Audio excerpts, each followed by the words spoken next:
Oke, video kali ini saya akan membuat video yang tidak biasa saya buat karena di sini tuh saya ketemu seseorang yang beli motor Yamaha R15 W3. Mungkin kalian udah lihat video saya ya, yang motornya ini sudah saya review.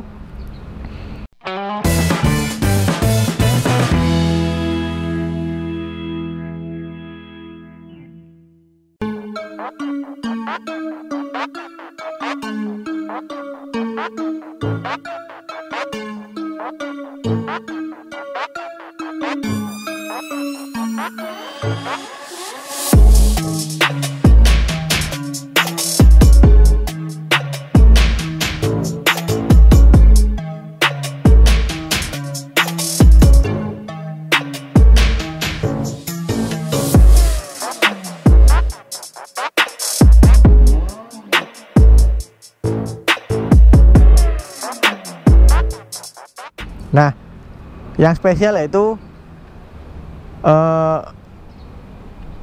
orang ini tuh beli Yamaha 15 W3 karena lihat review saya. Kalau kalian tahu, saya pernah review plus minus Yamaha 15 W3 kalau nggak salah 2 tahun lalu sih. Nah, kita kenal dulu ya sama orangnya. Halo Mas. Halo. Dari Rider Medok ya? Iya betul. Nah, kebetulan Mas ini itu juga motovlogger. Ya, kontennya juga riding-riding gitu Mas ya? Iya. Nah, seperti itu. Jadi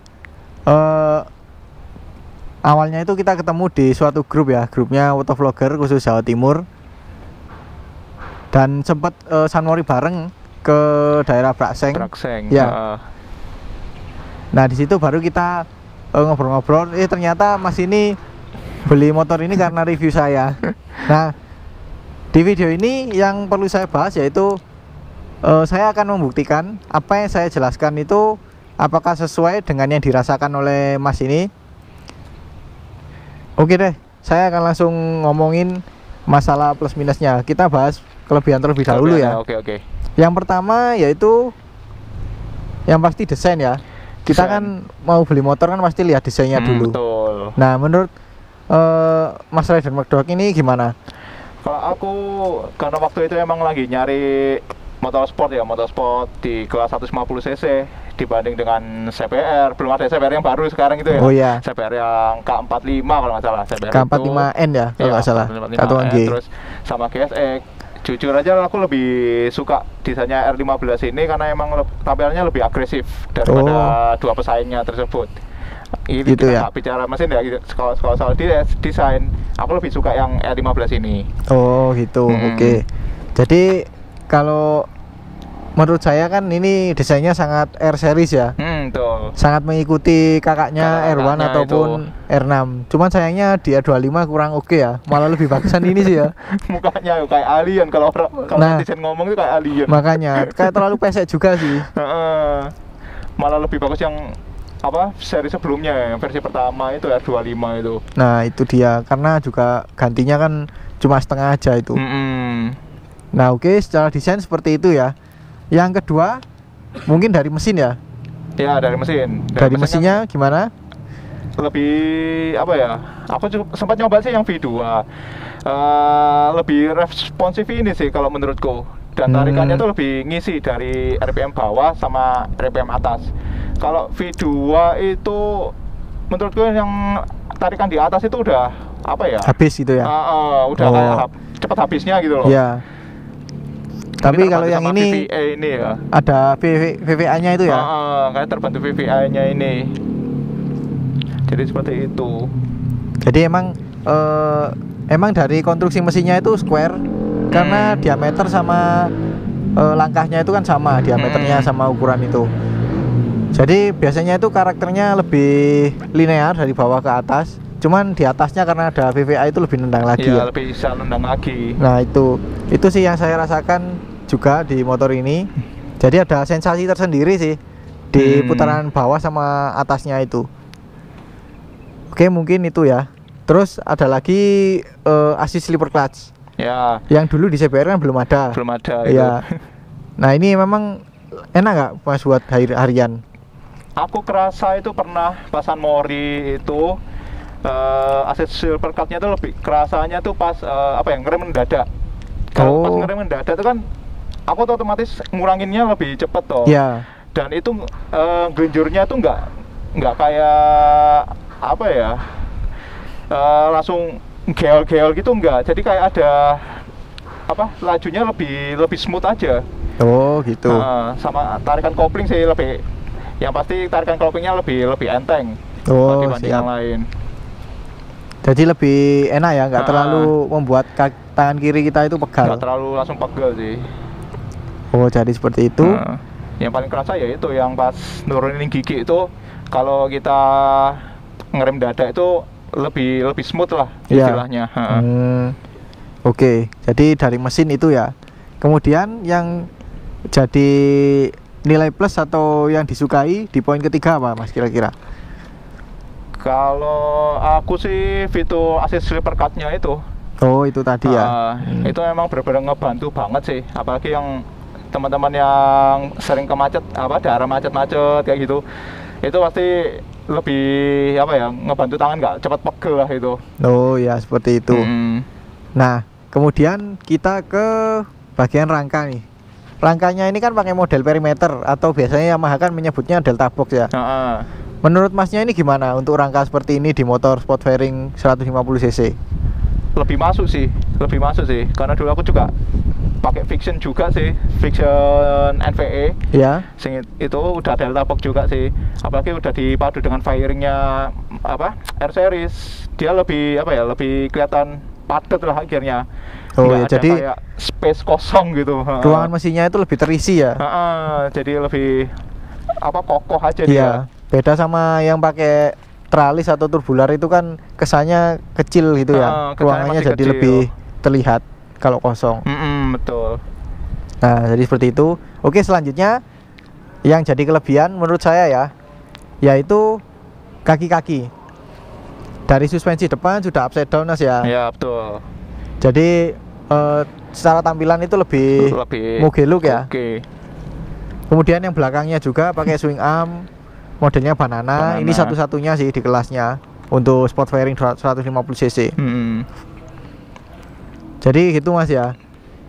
Terus kemudian dari velg mungkin lebih besar dan bannya juga. Iya, jadi naik satu tingkat kan ya. Dan sebelumnya kan 130 ya untuk ban belakangnya. Sekarang Standarnya 140. Yang depan juga kan yang lama kan 90/80. Sekarang jadi 100/80. Nah ini kebetulan sama Rider Murdoch ini juga diperbesar lagi nih untuk yang depan. Dan juga ganti merek juga sih. Yang sebelumnya pakai IRC Roadwinner, sekarang pakai Aspira Premio. Jadi seperti itu. Lalu apalagi ya? Untuk speedometer sih Mas, speedometernya gimana? Kalau speedometer sih secara bentuk udah oke. Cuma aku fitur yang tak sayangkan itu jamnya gitu. tuh kenapa nggak jadi satu maksudnya kita kan harus pilih dulu biar nampilin jam. Kenapa nggak langsung ditampilin aja jamnya itu kan kalau buat aku sih penting banget sih, tanpa harus kita milih antara odo, terus strip 1, 2, 3, terus baru jam. Kenapa nggak ditampilin kayak MT-15 itu kayaknya udah langsung ditampilin juga ya? MT-15 sama sih sama ini, jadi satu. Apa ya yang sebelumnya? Yang beda itu Yamaha Saber. Yamaha Saber itu odometer sama jamnya itu beda. Udah beda gitu. Jadi kita bisa lihat langsung keduanya itu sih, tanpa harus milih salah satu. Sayangnya sih cuma itu sih. Tapi untuk lainnya kayak ada shift timing itu udah oke banget juga itu. Oh ya. Terus sama ini ya, font-fontnya juga kelihatan semua ya. Font-fontnya lebih kelihatan semua. Mungkin karena tertutup visor jenongnya itu ya. Iya. Jadi lebih jelas. Nah seperti itu. Infonya juga cukup lengkap ya. Ada konsumsi bahan bakar juga. Cuman sayangnya itu tadi ya. Kenapa kok nggak dipisah ya, jamnya sama odometer? Iya, tinggal jamnya itu aja. Kenapa nggak dipisah gitu sama pihak Yamaha-nya itu? Nah itu makanya. Sayangnya cuma itu sih. Selanjutnya saya akan tanyakan nih untuk konsumsi bahan bakar ke Mas Rider Murdoch ini gimana menurut sampean? Konsumsi bahan bakar irit banget menurutku. Apalagi aku udah ganti busi iridium yang sebelumnya pakai busi standarnya dari dealer. Ya. Itu aku cuma dapat 46an lah average-nya per liter. Oh. 46 kilo per liter. Setelah aku ganti busi iridium itu bisa tembus 49, hampir ke 50 pokoknya. Oh, gitu. 9 km per liter. Berarti hampir 11-12 ya sama CBR ya? Padahal CBR itu tenaganya lebih kecil. Iya, tenaganya lebih kecil. Iya. Lebih gede dari CBR tapi hematnya hampir kayak CBR. Nah, itu dia. Cuman kalau dibandingkan dengan GSX sih, karena GSX itu putaran bawahnya itu agak lemah. Jadi konsumsi bahan bakarnya lebih boros. Paling boros lah. Oke, sekarang saya akan bahas untuk tombol-tombol di stang ya. Nah, menurut Masnya gimana untuk tombol-tombol di stangnya ini? Kalau tombol stangnya yang mana? Sisi kanan? Ya? Enaknya tuh udah ada hazard sekarang. Nah, kalau yang sebelumnya kan nggak ada. Ya. Nggak ada hazardnya. Itu enak banget, membantu juga. Fitur baru ada hazardnya. Cuma yang di sebelah kiri overall sih standar kayak lampu rating, bel. Cuma lampu dimnya ini, dim tembaknya ini. Ya, pas kenapa dimnya. harus dihilangkan yang harusnya kan mencet gini ya, Ya. V2 itu ya. Sekarang harusnya di atas ini jadi satu kayak lampu jauh sama lampu dekat itu. Oh. Jadi kalau misalnya dipakai kan itu kan biasanya dipakai di jalan yang ketika kondisinya itu kita panik ya. Panik atau ada orang nyalip dari depan itu lebih prefer pakai jangkauan jari telunjuk apa ibu jari? Kalau aku sih lebih prefer jari telunjuk karena lebih cepat. Kan kita megang stangnya kan gini ya. Ya. Kalau jempol kan pasti di bawah karena ini sisi terlalu jauh ya. Jauh, jadi harus kadang ya nggak sempat pasti. Nyari dulu ya. Jadi lebih enak sih telunjuk sih. Oh, jadi seperti itu. Jadi mungkin bisa jadi PR ya buat Yamaha ke depannya agar mengembalikan tombolnya itu ke jangkauan telunjuk. Toh juga di bagian telunjuk kan tidak ada menu apa-apa, kecuali kalau kita di katakanlah CBR 250RR kan untuk merubah menu kan. Ya. Kalau ini kan kosong, jadi harusnya masih tetap dipakai yang jangkauan telunjuk. Nah, setelah kita bahas kelebihan, sekarang kita akan bahas kekurangan si Yamaha R15 W3 ini. Yang pertama Mas, yang paling dirasakan. Pertama pasti pegel. Posisi riding ya? Posisi riding itu nggak bisa dinego lagi loh. Karena emang paling pegal ya di kelasnya. Paling pegel ya. By the way tingginya berapa Mas? Aku 170. 170 beratnya? Beratnya 80. Oh, beratnya 80. Nah, 70. tapi kalau dibandingkan dengan orang yang punya tinggi di atas 170 dan di bawah 170 ini memang pegalnya itu lebih kerasa yang di bawah 170 karena otomatis kan orangnya itu pendek dan tangan ke stang juga lebih jauh, otomatis lebih bungkuk lagi. Kayak saya sih 167 cm kelihatan kan di video saya sebelumnya itu nunduk sekali. Jadi kalau pegalnya itu lebih pegal saya. Cuman saya kan dulu nggak ngomongin ya kalau saya itu pakai motor R15 W3 itu selama 5 hari dan itu saya nggak berhenti sih, saya pakai harian, saya pakai lewat perkotaan, pegunungan itu. Cuman di 5 hari setelahnya itu saya langsung ke panti pijat. Nah itu tapi nggak saya publikasikan di video saya sebelumnya ya, karena mungkin bagi sebagian orang kesannya itu terlalu berlebihan karena setiap postur punya sisi kenyamanan sendiri sih. Jadi seperti itu. Makanya saya nggak bilang kalau itu membuat saya itu langsung ke panti pijat, nggak. Ya mungkin untuk kita yang baru beli atau baru merasakan motor sport fairing apalagi R15 W3 ini pasti akan merasakan hal yang sama. Tapi kalau kalian yang sudah terbiasa, oke-oke aja lah. Ya, aku 2 bulan itu baru nemu posisi nyamanku gimana itu. Nah itu. Jadi memang motor ini membuat pegal, cuman ada cara tersendiri lah. Ya. Seiring kita udah menyesuaikan diri ya. Nah. Cuma orang-orang kan kadang kan diganti di Aprio. Nah itu dia. Malah kadang ada yang dipakai stang model fat bar gitu malah. Malah jadi sport touring ya. Jadi seperti itu. Oke, sekarang saya akan bahas kekurangan yang kedua, yaitu posisi penumpang. Nah, gimana nih Mas? Posisi penumpang, aku ngajak istriku ya buat naik di sini. Kalau dia sih nggak masuk dia.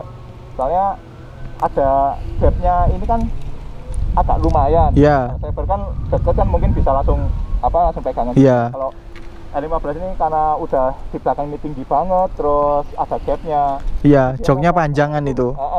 Jadi lebih jauh. Terus apalagi dengan posisi ridingnya yang bungkuk ya, iya. Jadi makin jauh lagi ya. Jauh lagi. Ya kita yang pegel, yang belakang juga pegel. Nah itu juga yang pernah dirasakan sama istri saya waktu dulu masih pacaran ya. Itu yang dikeluhkan pertama dia itu waktu pegangan ke perut, pegangan ke badan rider itu. Kalau pegangan ke perut, pastinya itu akan terjepit antara badan dan tangki. Jadi pegangannya itu nggak gini tapi gini. Ke tangki ya. Ke tangki. Ke tangki gitu. Itu. Dan itu cukup menyiksa sih buat perempuan. Ya mungkin untuk kalian yang mau modus-modus, mungkin yang perempuan 1 kali 2 kali masih oke lah. Tapi lama-kelamaan pasti akan bosen. Naik bis nanti. Nah itu, naik Vespa lah nanti. Nah sekarang kekurangan yang ketiga, yaitu apa Mas? Aku nyebut ini desain knalpot. Kenapa dengan knalpotnya? Ya apa ya, aku pernah baca di grupnya R15 juga, ada yang ngomong gini, knalpot R15 itu kayak singkong gitu bentuknya. Nggak teratur gitu ya? Iya, kayak antara ini dan ini juga nggak sejajar. Sinkron. Ya. Dan aku paling nggak suka tuh ini, wiring yang ini. Oh, covernya knalpot yang ini itu aneh banget gitu loh menurutku. Kayak menjulang masuk, terus baru ada covernya lagi. Iya.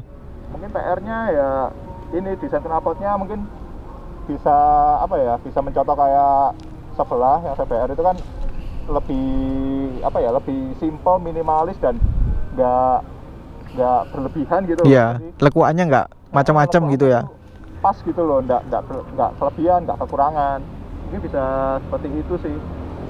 Kalau aku sih kurangnya sih ini desain knalpot sih. Oh, jadi seperti itu. Terus apa lagi Mas yang kurang oke? Yang kurang oke sih spakbor standarnya sih. Spakbor standarnya kemana? Apa ya, kalau buat aku sendiri sih agak terlalu panjang sih. Oh. Sama CBR ya, CBR tuh kayak mau dipasang spakbor standarnya tuh masih oke banget gitu, masih looknya tuh masih masuk ya, kelihatan sportinya. Tapi kalau buat R15 makanya tak ganti punyanya Ninja RR itu karena lebih minimalis aja. Untuk cipratan dia masih kena. Iya. Cuma dari segi looknya lebih simpel aja. Oh. Standar itu menurutku terlalu panjang sih. Ya mungkin untuk mengurangi cipratannya ini bener sih. Iya. Dari segi looknya kurang sport jadinya. Oh, jadi seperti itu. Nah, ini entah jadi kekurangan atau kelebihan ya menurut Masnya ya. Untuk tangkinya gimana Mas? Tangki bahan bakar. Karena kan ini untuk di kelasnya sebelum ada CBR yang terbaru itu kan full dilapisi cover kan. Nah itu menurut Masnya kelebihan atau kekurangan itu? Kalau menurutku jadi suatu kelebihan sih. Karena emang untuk yang V2 kan tankinya kan sudah full full besi ya itu ya. Iya, lapisan aslinya itu. Lapisan gitu ya. Terus ada mungkin di aftermarketnya juga ada lagi untuk covernya untuk melindungi lagi istilahnya. Oh iya. Kalau buat aku yang di V3 ini merupakan suatu kelebihan. Kenapa? Karena tankinya ini dalamnya sudah ada tangki terus di cover lagi gitu. Jadi buat aku sih suatu kelebihan. Misalnya kalau amit-amit kalau kita jatuh atau crash yang nggak sampai rusak sampai tangki besinya yang di dalam gitu. Jadi cuma covernya atau jadi kita mungkin bisa ganti cuma covernya aja. Jadi buatku sih sebuah kelebihan sih kalau itu. Jadi lebih minim ya terjadi kebocoran ya. Lebih minim, jadi pas crash itu bocoran tangki itu lebih minim lagi gitu. Oke. Terus ini saya akan tanya-tanya aja deh. karena kekurangannya saya sebutkan itu belum tentu kekurangan juga di Mas Rider Modok ini. Nah sekarang saya akan tanya hal yang lain, yaitu masalah spare part nih. Spare part gimana Mas? Kalau misalnya ada penggantian part yang rusak itu. Spare part aku lihat di harganya di webnya Yamaha masih cukup terjangkau ya, karena juga masih kelas 150 cc, dan selama ini aku belum ganti spare part yang sampai bagian dalam-dalam sih. Paling cuma ganti filter oli, filter udara, dan itu pun aku servis nggak pernah lebih dari 200.000 sih kalau untuk udah ganti-ganti semua gitu. Jadi itu masih terjangkau dan ready stock terus, kecuali busi iridium. Busi iridium ini aku beli online karena pas mau servis di bengkel resmi itu jarang yang ada. Oke. Mau nggak mau aku akhirnya busi iridium beli di online. Mungkin itu sih PR-nya buat bengkel resmi. Busi iridiumnya sedia stok lah untuk beberapa. Soalnya pas di Malang itu aku nyari juga banyak yang kosong. Oh iya. Oke, karena ada azan zuhur, kita akan jeda sebentar ya. Nah oke, kita lanjutkan ya. Sekarang saya akan tanyakan mengenai biaya servis nih, servis ya perawatan biasa lah. Itu kisaran berapa Mas? Karena aku pakai olinya Liquimoli, satu botol kan harganya 130. Ya. 130 tambah kalau servis rutin itu 80.000 ya. 80.000. Itu berapa itu? Servis aja ya? Servis aja sekitar 200 lah ya. Kalau teman-teman nanti mau pakai oli yang lebih murah ya harusnya bisa lebih murah lagi. Nah itu. Terus untuk jangkauan ke bengkel resminya gimana Mas? Kalau jangkauan, karena area aku biasanya ke Surabaya, terus Mojokerto kota, Malang, Batu, ini masih cukup banyak sih untuk dealer-dealer untuk kita jangkau. Cuma kalau sudah masuk ke daerah yang udah masuk ke apa ya istilahnya ya, ke desa gitu, Yamaha sendiri tuh agak cukup susah dicari. Oh iya, karena nggak ada ini ya, bengkel resmi yang versi kecilnya lah. Nggak ada bengkel versi kecil. Soalnya kalau yang Honda kan sampai pemukiman dia pun ada udah. Kalau Yamaha sendiri masih belum ada. Tapi masih mendingan ya daripada Suzuki ya. Suzuki, aku tahu yang depan Singosari malah depannya ada lalapan sekarang. Wah itu dia. Ya, emang gimana ya, namanya juga market ya, nggak bisa dipaksakan. Jadi yang paling jadi kekurangan ini posisi berkendara ya. Kalau buat aku sih iya, kalau ini nggak tahu aku jadi kekurangan atau kelebihan ya. Kalau mungkin buat teman-teman yang emang suka dengan pure sport, kalau aku kan bilang ini udah pure sport karena udah underyoke, terus posisi ridingnya juga udah nunduk banget. Itu ya kalau buat aku buat harian sih nggak rekomendasi juga sih. Tapi kalau teman-teman buat sunmori, buat night riding, mau pakai R15 gini itu masih oke lah, masih oke. Tapi kalau buat harian kayak ke kantor terus pulang pergi kuliah, aku sih nggak merekomendasikan karena pasti pegel banget kalau teman-teman harus pakai tiap hari pakai R15 ini.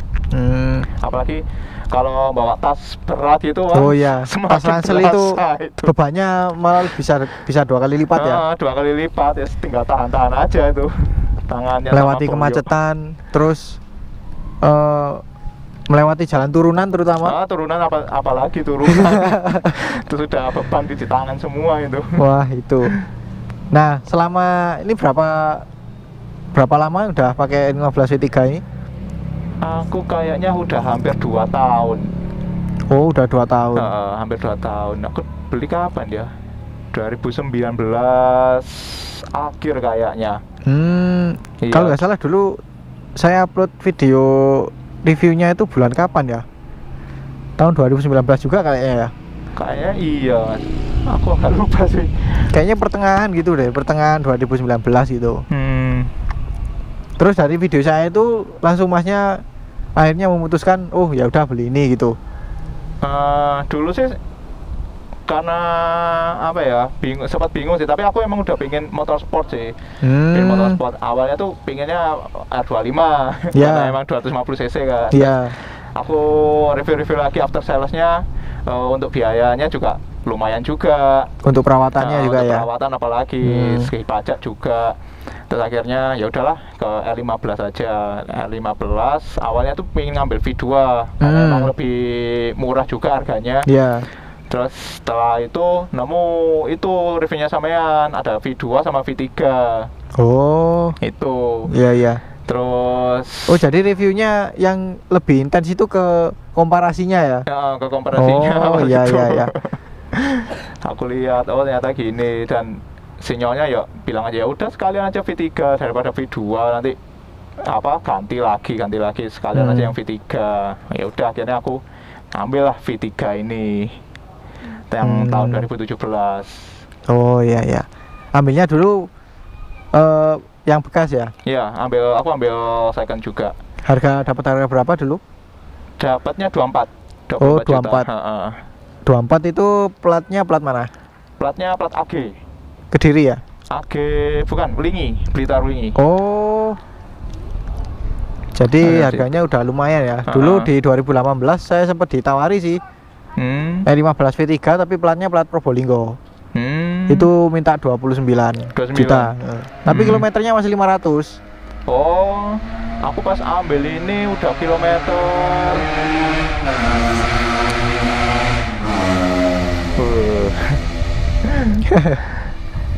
udah kilometer 16 ribuan sih pas itu. 16 ribuan.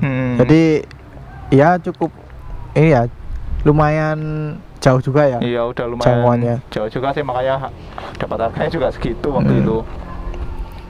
Nah, di kurang lebih 2 tahun ini kira-kira ada rasa bosen nggak pakai motorsport ini? Kalau bosen sih enggak, cuma karena emang aku kerjanya sekarang udah mulai lapang, udah mulai keluar harus pakai motor, pakai motor.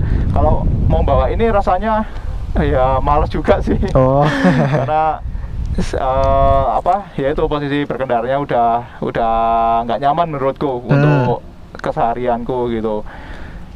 Ya mungkin untuk bocorannya ya, kira-kira ada ada rencana mungkin mau ganti ke naked atau gimana? Mungkin sih rencana kalau ini laku sih aku mungkin ke MT-15 mungkin. Ke MT-15-nya. Ya, 150 cc sih. Pilihan yang oke sih, karena itu sangat cocok untuk dipakai harian. Karena posisinya juga lebih tegak dan torsinya lebih dapat. Jadi lebih pas untuk dipakai harian. Jadi maunya ke MT-15. Iya, pertimbanganku juga karena aku sering lewat Cangar kan jalannya naik turun gini.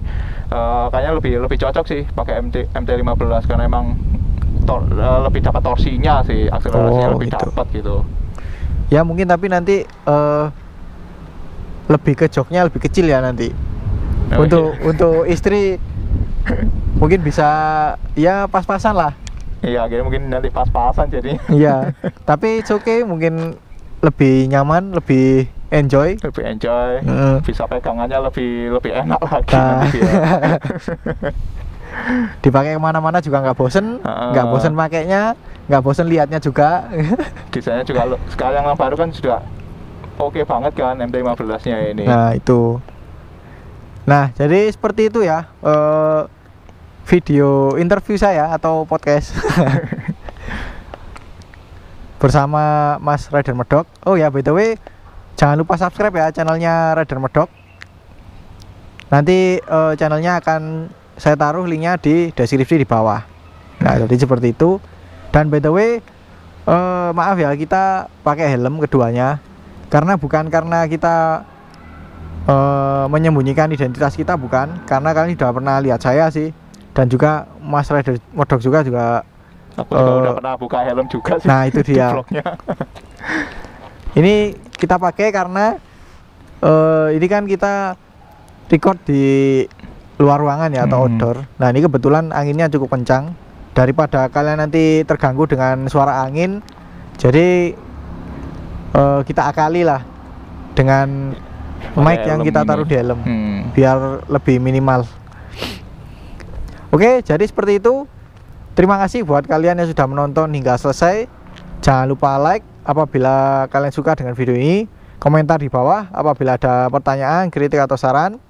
Dan kalau kalian mau tanya-tanya lebih dalam mengenai Mas Rider Medok ataupun motornya, kalian bisa cek channelnya ataupun bisa DM di Instagramnya. Bisa Mas ya? Bisa, bisa.